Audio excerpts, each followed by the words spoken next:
আজকে আমরা সবাই মিলে যাব চন্দননগর ঠাকুর দেখতে। তো সেই ব্লগটাই তোমাদের সাথে শেয়ার করব, আশা করি তোমাদের ভালো লাগবে। তো দেখো, আর আমাকে এই ড্রেসটা পরে কেমন লাগছে অবশ্যই তোমরা কমেন্ট করে জানিও। তো আমাদের বাড়ি থেকে জগদ্দল ফেরিঘাটে যেতে প্রায় 2 ঘন্টা সময় লাগে। তো রাস্তায় আমি কোনো ভিডিও নিইনি, কারণ আমার ছেলে খুব দুষ্টুমি করছিল আর অনেকটা লং ভিডিও হয়ে যাবে বলে সে কারণেই আমি ভিডিওটা নিইনি। তো দেখো, আমরা ফেরিঘাটে চলে এসেছি। এখন আমরা লঞ্চে করে গঙ্গা পার হয়ে চন্দননগরে যাব। আর আমি ভীষণ এক্সাইটেড, প্রথমবার চন্দননগরে ঠাকুর দেখবো এবং লাইটিং দেখবো। আমার খুব খুব এক্সাইটেড। আর প্রীতম আমাকে বলছিল যে এইসব দেখাচ্ছিলো, এখানে চন্দননগর এখানে এসেছি বা পার হয়েছি আর গঙ্গাকে কিছু দিতে হয় বলে ওই জন্য প্রীতম একটা টাকা দিল।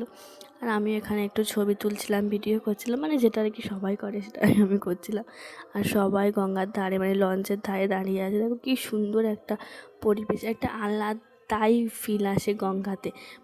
যেখানেই দাঁড়াও, গঙ্গার ধারে দাঁড়াও, গঙ্গার ঘাটে দাঁড়াও আর লঞ্চে দাঁড়াও, আলাদাই একটা ফিল আসে। গঙ্গা জাস্ট কিছু বলার নেই। তো দেখো, আমরা চলে এসেছি চন্দননগরে। তো প্রথম তো আমার একটু ভয় পাচ্ছিলো যে আমি সারা রাত হাঁটতে পারবো কি না, কারণ আমার হাঁটাতে ভীষণ ভয়। আমি না হেঁটে ঠাকুর দেখতে পাই না। আমি ছোটোবেলা থেকেই হেঁটে ঠাকুর দেখতে পাই। কোনো দিন আমি মানে কি বলবো, আমি সারা রাতের কোনো প্রোগ্রাম আমি রাখি না। বন্ধুদের সাথে বলো, বাবা মার সাথে বলো, আমি কোনো দিনই সারা রাতের প্রোগ্রাম রাখিনি। আমি হাঁটতে পারি না।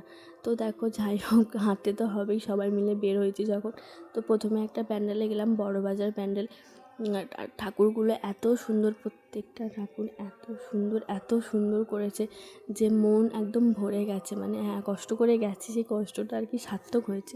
তো সত্যি কষ্টটা সার্থক হয়েছে। আমাদের জন্য হয়তো আমাদের ছেলে মেয়ের অনেক কষ্ট হয়েছে, কারণ ওরা তো অতটা ধকল নিতে পায় না। সারা রাতের একটা ব্যাপার থাকে আর খাওয়া দাওয়ারও একটা ব্যাপার থাকে। তবে ওরাও আমাদের সাথে খুব খুব এনজয় করেছে এবং আমাদের খুব সাপোর্টও করেছে।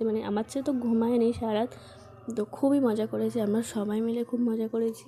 আর দেখো, ওকে একটা ভিডিও করবো বলেছি, তাই জন্য ভিডিওটা করছিলাম। আর হাঁটার স্টাইল দেখলে এমনি হাসি লাগবে।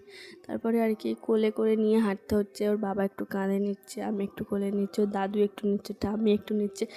সবাই মিলে সবাইকে কোলে নিচ্ছি। এই দুটো বাচ্চাকে তো কোলে নিয়ে মোটামুটি হাঁটতেই হবে। আর আমার প্রীতম তো বেশিক্ষণ কোলে নিয়ে হাঁটতে পারে না, যেহেতু অ্যাক্সিডেন্ট হয়েছিল, কোমরের লাগা আছে। তো তারপরে একটা প্যান্ডেলে চলে এসেছে, এআইতে সব কিছু দেখা যাবে। তো আমি ভিডিও করছিলাম, আমাকে একজন বারণ করলো সিভিক, যে এখানে ভিডিও করা যাবে না। দেখা যাবে কিন্তু ভিডিও করা যাবে না। তবে হ্যাঁ, সত্যি কথা, ওখানে গিয়ে প্রত্যেকটা ঠাকুর আমার খুব ভালো লেগেছে। প্রথম বছর প্রথম অভিজ্ঞতাতে আমার তো অসাধারণ লেগেছে। তোমরাও পারলে ঘুরে এসো, ভালো লাগবে। তবে আমার ইচ্ছা, আমার ছেলে বড় হলে আরও একবার যাব। হ্যাঁ, এবার যাব বাইকে করে ঘুরতে আলাদাই মজা। তারপর আস্তে আস্তে কষ্ট হয়ে গেছে, তারপর আইসক্রিম খেয়ে নিই, আবার একটা প্যান্ডেলে গেলাম। আমি প্রথম থেকেই বলছি, এখানকার ঠাকুরগুলো খুব সুন্দর করেছে, প্যান্ডেলগুলো তো সুন্দর করেছে, লাইটিংগুলোও সুন্দর, কিন্তু ঠাকুরের মুখগুলো অসাধারণ করেছে।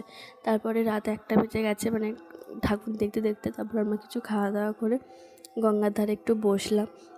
ওখানে বেশ ভালো লাগে। আগেই বলেছি, গঙ্গার ধারটা খুবই সুন্দর লাগে প্রত্যেকের, মনে হয় আমার মনে হয় প্রত্যেকেরই খুব সুন্দর লাগে। আর আমার ছেলে তো ক্লান্ত হয়ে গেছে, শুয়ে পড়েছে। তো আজকের ভিডিওটা এই পর্যন্ত। আশা করি তোমাদের খুব ভালো লাগবে। টাটা।